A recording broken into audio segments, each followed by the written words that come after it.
یو وخت یو سړی عمرې ته ولاړی. کله چې عمرې ته ولاړی، کله چې د کعبې شاوخوا طواف کوه، دا دعا یې کوله: یا الله ما ته جنت راکړې، یا الله ما وبخښې. دا دعا یې کول او له الله تعالی څخه یې پوښتنه کول. ناڅاپه د طواف په منځ کې حالت خراب سو او بېهوشه سو.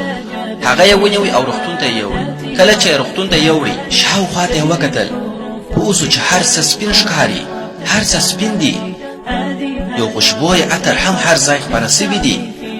د ځانه سره یې فکر وکړ او ویې ویل: یا الله، زه مړ سوی یم.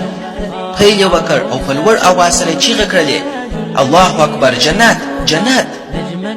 او کله چې د جنت نوم په چغو سره یادوه، په لوړ غږ سره نارې وویلې: د جنت نوم یې یادوئ.